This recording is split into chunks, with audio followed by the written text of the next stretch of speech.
Please take a moment to read what is shown in this slide. Please answer the question shown here about conflict management style that Sophie is using. As you can see in the first example, Sophia made a quick decision to stop a small conflict from escalating or wasting more time. This is an appropriate use of this style.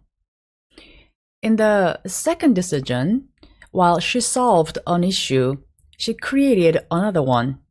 Cecile is now resentful, especially in cases where a boss favors an employee. This type of unilateral decision-making will lead to angry employees. In the third example, third situation, Sophia should have not used the competing style. Not only is Alex now upset that he is not being heard, but Sophia is also missing an opportunity to improve the project. This slide shows another scenario. Which conflict management style is being used here? Please pause this video and take a time to read this. Although the scenario include the word avoid, the conflict management style being used here is accommodating. Now let's move to another one. Please take time to read this scenario and identify which conflict management style is being used here. The answer is, this case is the one where avoiding style of conflict management is being used. Then how about this scenario? In each of this conflict management example, a solution is found. There will be lasting effects on morale and productivity and overall happiness of employees, depending on how the solution was reached.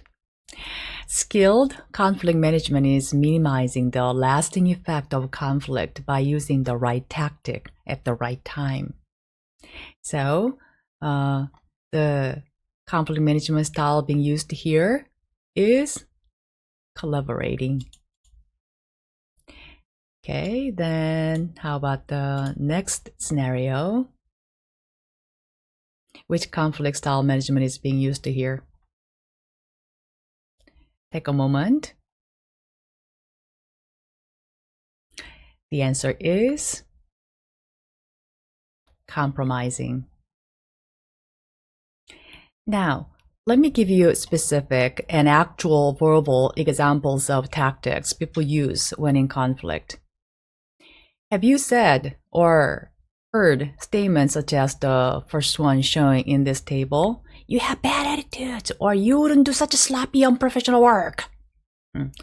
Similarly, you may have heard a statement such as, you are so lazy. That's why you're always late with your work submission. Well, if so, what kind of conflict would it be? If you said or heard statements like this statement puts an evaluative or judgmental labels to the individual or the issue. Then, how about the next one? This statement brings up something happened 6 months ago. So, by saying things like this, that is, mentioning old issues additionally, you are expanding the conflict instead of focusing only on the current issue. Third example, how does it sound? Saying something like this: I'm not the only one who thinks you are unhelpful. Others think so too. It's a way to try to form alliances Fourth example, if your romantic partner says something like this, if you are not going to do this for me, let's break up. Your romantic partner is making threats. The number 5 example, by saying something like this, you are making demands and limiting what the other person can do to come up with a solution and resolve the conflict. Number 6 example. This example illustrates that there was a previous agreement about the issue at hand, but you are saying that you do not want to honor the previous agreement. Similarly, you may say something like this, then was then. The previous agreement doesn't please me anymore. I don't like it.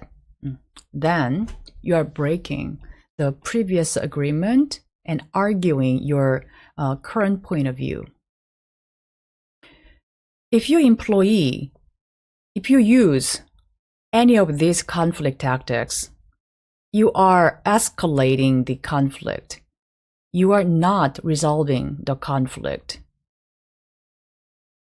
This is not a constructive way to handle the conflict.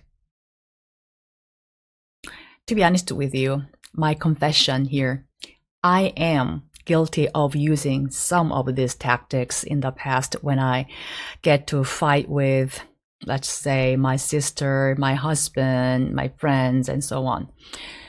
Since I got to learn and research about various aspects of conflict, I am much less likely to use these tactics. And when I can, I stay away from people who say things like this shown in this slide. How about these statements shown in this table? The first example.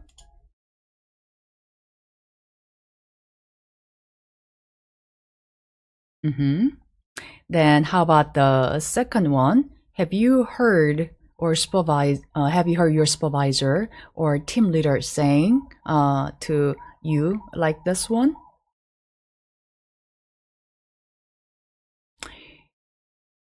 This is also not necessarily a desirable way to manage conflict. You are not giving much room to the other party. How about the third one? This is the third one, exemplifies denying the existence of conflict. And how about the fourth one? This one is fogging the issue. So if you use any of these conflict tactics,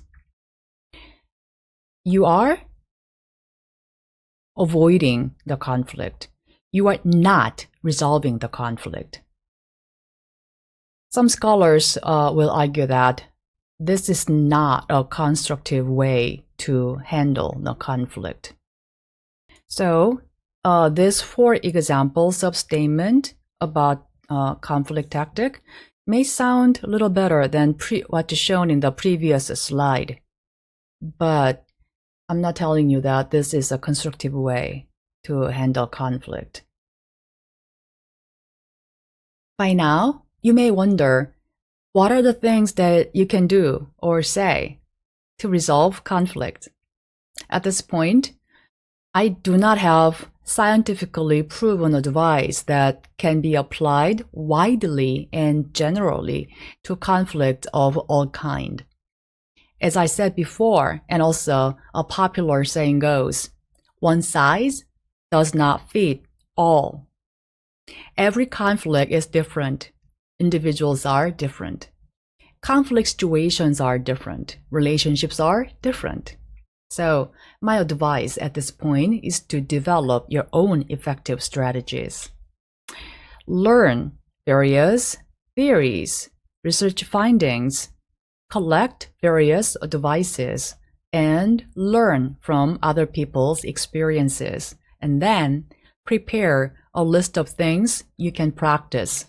So, in a heated moment, even when anger or frustration may get the better of you, you can still say constructive things to calm down yourself and reason with your conflict partner. I hope this lecture gave you a chance to look back on your past conflict management and you can prepare better for your future conflict.